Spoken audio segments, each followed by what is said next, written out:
BNP করাটা একটা moral standard ব্যাপার, জিয়াউর রহমানের পার্টি। তারেক রহমান যখন প্রোটোকল নেন না, আমি ফজলে হুদাও তখন নিই না। কিন্তু দলের মধ্যে রাজনৈতিক এডুকেশনের বিপুল ঘাটতি বিকজ অফ আন্দোলনের মধ্যে থাকতে হয়েছে। মানুষের জন্য যদি কাজ হতো তাহলে নদীগুলো খনন হতো। একটা অনির্বাচিত বা বিশেষ পরিস্থিতিতে গঠিত সরকারের অধ্যাদেশ কখনোই পার্লামেন্টের উপর আপনার সুপ্রিম ক্ষমতা এক্সারসাইজ করার এখতিয়ার রাখে না। আমরা নতুন বস্তুবদ্ধ দেখেছি যে কত টাকার কম্বল দেওয়ার জন্য কত টাকার হেলিকপ্টার ভাড়া করা হয়েছে। অধ্যাদেশকে যারা চিরকালীন আইন মনে করে, পার্লামেন্টের উপরে মনে করে, তারা অগণতান্ত্রিক, তারা একটা ফ্যাসিবাদী কাঠামোর রাজনীতি করে। যে এই সরকার গেল, ওই সরকার এসে বলে যে সব দায় আগের সরকারের। বিএনপির আছে এক অভাগা জনগণ, এবং যে জনগণের একটা বড় অংশ বিএনপির সমালোচক। মানুষের জন্য হয়নি গত 17 বছর। সংস্কার না, দেশ পুনর্গঠন লাগবে, এবং পুনর্গঠন কাকে নিয়ে করতে হবে? বুদ্ধিজীবী, বিদেশ থেকে ভাড়া করে লোকজনই না, নো, জনগণকে সাথে নিয়ে।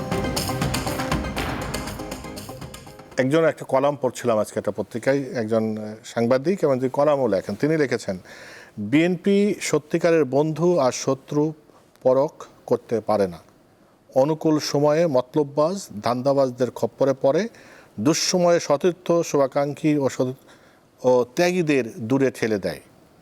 যেহেতু 2 মাস এরকম একটা মন্তব্য করলাম, আপনি কি মনে করেন? এটা এই প্রবণতা আছে, এটা অস্বীকার করা যাবে না। এবং এটার জন্য এই ধরনের রাজনীতি ধরেন, যেটা একটা ইনক্লুসিভ পলিটিক্যাল পার্টি, দেখেন যে জিনিস যত ভালো এক বক্তা বলছিল তার নকল তত বেশি। বিএনপি যেহেতু একটা ইনক্লুসিভ পার্টি, এবং এইটা হলো আপনার আসলে ন্যাশনাল মোরালিটির ব্যাপার। বিএনপি করাটা একটা মোরাল স্ট্যান্ডার্ড ব্যাপার, জিয়াউর রহমানের পার্টি। তো ফলে এখন এখানে যদি কেউ ব্যক্তিগত ধান্দার জন্য আসে, হ্যাঁ, মুখে বড় বড় কথা বলে, তারপরে ব্যক্তিগতভাবে এটাকে ব্যবহার করে, সেটা ওই ব্যক্তির সমস্যা, সেটা কিন্তু এই রাজনীতির সমস্যা না। তো কিন্তু এই দল সাংগঠনিকভাবে এই দলের মধ্যে রাজনৈতিক কর্মসূচি থাকা দরকার, রাজনৈতিক এমন একটা প্রক্রিয়া থাকা দরকার যাতে করে এই ধরনের ধান্দাবাজ লোকগুলো দলটাকে পলিউটেড করার সুযোগ না পায়। তার একটা ইকোসিস্টেম দলের মধ্যে ডেভেলপ করা দরকার। কিন্তু যেহেতু 18 বছর এটা একটা রিয়েকশনারি পলিটিক্যাল ফোর্সের সাথে ফাইট করে কাটাইছে, তার নিজের ভেতরেও রাজনীতি বিকশিত করার সুযোগ সে পায়নি। ফলে আমি এটা নিয়ে স্পেসিফিক কথা বলছি। বর্তমান যে প্রধানমন্ত্রী, ওনার সাথে উনি এটা স্বীকার করেছেন যে দলের মধ্যে রাজনৈতিক এডুকেশনের বিপুল ঘাটতি বিকজ অফ আন্দোলনের মধ্যে থাকতে হয়েছে। 18 বছর তাকে দৌড়ের উপর থাকতে হয়েছে, সেই ঘাটতি আছে। এটা পূরণ করা গেলে এই যে সমস্যাগুলো, এগুলো দূর করা সম্ভব হবে। আরেকটা হলো যে দেখেন, যে জিনিসটা বলা হচ্ছে জুলাই সনদ নিয়ে, এই প্রত্যেকটা ন্যারেটিভ যখন মিথ্যা প্রমাণিত হবে, এই যে মানবাধিকার কমিশন, গুম কমিশন, তারপরে এগুলো যেগুলো তো বিএনপির নোট অফ ডিসেন্ট আছে, এবং যেখানে বলা হয়েছে, হ্যাঁ, এই যে নোটে বলা হয়েছে অবশ্য কোনো রাজনৈতিক দল বা জোট তাদের নির্বাচনী ইশতেহারে উল্লেখপূর্বক যদি জনগণের ম্যান্ডেট লাভ করে তাহলে সেই মতো ব্যবস্থা গ্রহণ করতে পারবে।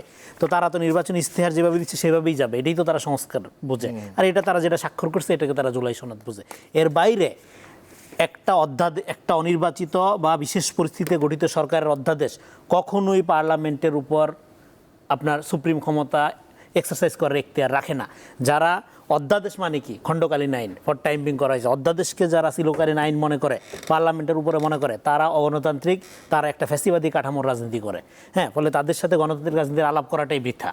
ডেফিনেটলি জুলাইয়ের যে আকাঙ্ক্ষা সেটা বাস্তবায়ন করতে হবে। সেটা কীভাবে বাস্তবায়ন করতে হবে? ক্ষমতার সাথে জনগণের সম্পর্ক স্থাপন করতে হবে। যেমন কৃষি কমিশনের কথা আমরা বলি, কিছু কমিশনই হয়নি, কৃষি সংস্কার লাগবে না?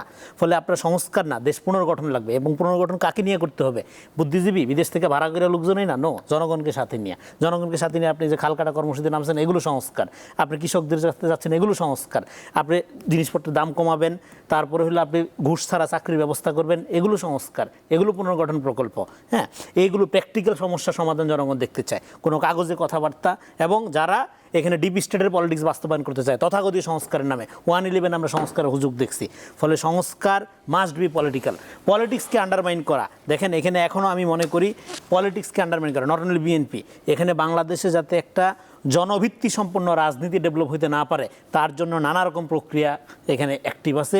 এটার বিরুদ্ধে রাজনৈতিক দলগুলোকে সচেতন থাকতে হবে, অ্যাক্টিভ থাকতে হবে। এবং আমি বিএনপিকে যেটা বলবো, দেখেন বিএনপির মিডিয়া নাই, বুদ্ধিজীবী নাই, হ্যাঁ, এবং আপনার এস্টাবলিশমেন্ট নাই। বিএনপির আছে এক অভাগা জনগণ, এবং যে জনগণের একটা বড় অংশ বিএনপির সমালোচক। ফলে বিএনপিকে এই জনগণকে সাথে নিয়ে আগায় যেতে হবে। বিএনপি সবসময় দেখে, বিএনপি কথা বলতে দেয়, এর প্রমাণ অনেক আছে। সাইদ ভাই নিজেও এটা জানেন, না হলে সেই শিশির ভট্টাচার্যের কার্টুন আঁকার গল্প আমরা সবাই জানি। দ্বিতীয় কথা হচ্ছে যে উনি যেটা বলেছেন যে রাজনৈতিক দলগুলো তারেক রহমানকে ফলো করছে কিনা, আসলে রাজনীতিটা এমন জিনিস, আমি করে বড় হইলাম কিন্তু এখন মনে হচ্ছে, কারণ মাঠে ছিলাম, জেল খাটলাম, এত কিছু করে। তো এই জায়গাটা এমন হয় যেখানে 100-তে 100 হয় না। তবে আমি দেখেছি তারেক রহমান যখন প্রোটোকল নেন না, আমি ফজলে হুদাও তখন নিই না। কিন্তু শুরুর দিন যখন বলার পরও ওসি যখন শোনেননি, আমি এসপিকে বলছি এই ওসি তেলবাজ, ওকে নেওয়া হবে না, কারণ এই আমার চাকরি খাইতে আসছে। আমি রাত 9টার সময় আমি যাব, এর জন্য আমার প্রোটোকলের দরকার নাই, ইটস নো রিকোয়ার্ড। সো আমরা কিন্তু প্র্যাকটিস করছি। এখন উনি হয়তো বলতে পারেন যে ওই উপজেলায় হয়নি, ওই এমপি এটা করেনি, এগুলো এক্সেপশনাল থাকবে। এখানে 100-100 কোনোদিনও রাজনীতি হয় না। দ্বিতীয় কথা হচ্ছে, বাট এটার কিন্তু রুট লেভেল পর্যন্ত গিয়েছে এবং এটা চলছে, প্র্যাকটিস চলছে। এটা উনি একটা কথা বলেছেন, গ্রামের মানুষের মধ্যে অস্থিরতা আছে কিছুটা, আমি এগ্রি করি। কিন্তু এই যে আবার ওই কথাই যে আমি আগে ভাবতাম যে এই সরকার গেল, ওই সরকার এসে বলে যে সব দায় আগের সরকারের, কিন্তু এটা তো সত্য। 17 বছর শুধু মেগা প্রজেক্টই হয়েছে। মানুষের জন্য যদি কাজ হতো তাহলে নদীগুলো খনন হতো, মানুষের জন্য যদি কাজ হতো তাহলে কৃষকের জন্য কাজ হতো, মানুষের জন্য কাজ যদি হতো তাহলে বায়ো গ্যাস প্ল্যান্ট আমাদের গ্রামে গ্রামে হতো এবং এই এলপিজি ইম্পোর্ট করে এনে খাওয়ানো লাগতো না। মানুষের জন্য যদি কাজ হতো তাহলে এ দেশে আমাদের দেশীয় ফল উৎপাদন আরও বৃদ্ধি করা হতো। ওই বাইরে থেকে শুল্ক দিয়ে, ট্রান্সপোর্ট কস্ট দিয়ে আপনার ওই 6 মাসের পুরাতন আপেল বাজারে বিক্রি হইতো না, জাতীয়তাবাদটা গ্রো করতো।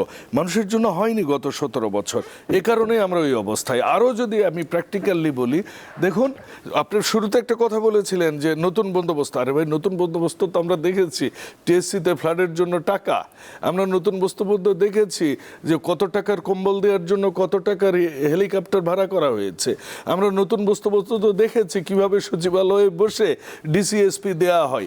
আরেকটা কথা এই প্রসঙ্গে আমি বলতে চাই, সেটা হচ্ছে কি, বাংলাদেশের প্রশাসনে যারা এখন আছেন, ইউনো বলেন, ডিসি বলেন, ইউনিয়ন উপজেলা পরিষদের যতগুলো অফিসার বলেন, গত 17 বছরের কিন্তু রিক্রুটমেন্ট।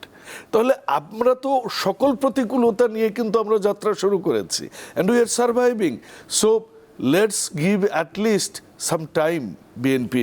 অ্যান্ড লাস্ট কথা, যেটা মুক্তিযুদ্ধ নিয়ে আমাকে বলতেই হবে ভাই, একজন মুক্তিযোদ্ধার সন্তান, আমি মুক্তিযোদ্ধার সন্তান হিসেবে বলতেই চাই, বিএনপি সব সময় নতুন করে নয়, সব সময় আপহোল্ড করেছে মুক্তিযুদ্ধ মন্ত্রণালয় বেগম খালেদা জিয়ার সময়ের।